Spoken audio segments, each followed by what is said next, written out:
Topoisomerase I enzyme, or Topo I, from the Vaccinia virus functions as a restriction enzyme and as a ligase, which catalyzes the cleavage and religation of phosphodiester bonds in a single-strand DNA during replication, respectively. Topo I binds to the phosphate group attached at the 3' thymidine and cleaves the DNA strand, enabling it to unwind, and then it religates the cleaved strand and releases itself from the DNA. This molecular mechanism is exploited in recombinant DNA technology for blunt-end cloning of PCR products using topoplasmid vector. The linearized topoplasmid vector contains Topo I covalently bound at the 3' phosphate group at each end. When a blunt-end PCR product comes in contact with the topoplasmid vector, it is ligated with high efficiency. Then after ligation, the Topo I is released. Ligation of the blunt-end PCR product will lead to the disruption of LacZa-ccdB gene present at the C-terminus of the plasmid, allowing for the growth of positive transformants with the gene insert. Topoplasmid vector also encodes ampicillin and kanamycin resistance genes that can be used for screening of positive transformants in media amended with the antibiotics.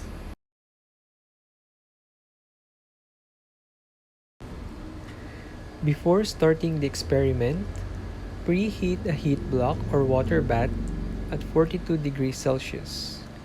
The temperature must be exact because this will significantly affect the transformation reaction. To 1 tube, about 5 ml of top 10 chemically competent E. coli on ice for 30 to 40 minutes. And warm LB kanamycin plates at 37 degrees Celsius.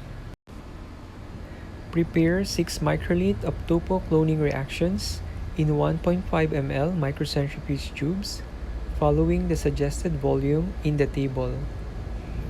The topo cloning reaction will include the PCR product, salt solution, sterile water, and the zero-blunt topoplasmid vector.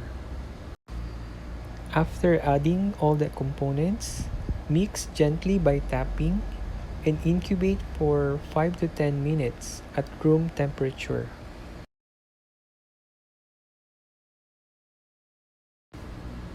Dispense 45 microliter of Todd top 10 chemically competent E. coli into the topo cloning reactions.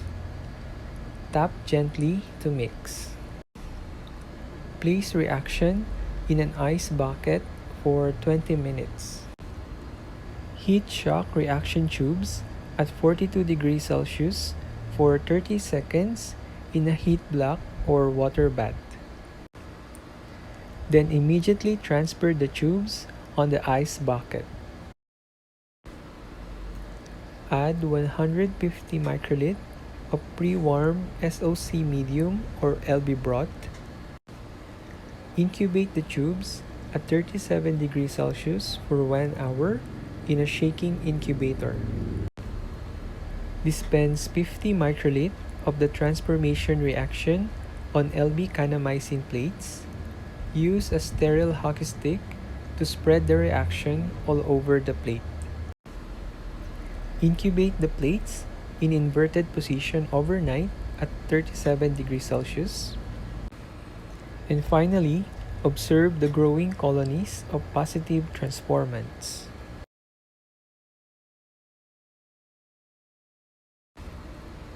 Prepare the PCR reaction, then pick a single colony using a sterile toothpick growing on the LB kanamycin plate and mix with the PCR reaction. Make a subculture of the colony using the same toothpick in LB kanamycin plate. The PCR reaction can be loaded directly to the thermal cycler.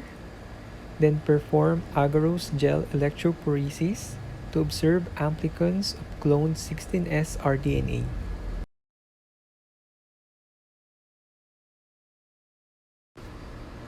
Figure A shows amplicons of 16S rDNA amplified from 3 unknown bacterial isolates using the gDNA template and 16S rDNA primers in PCR reaction.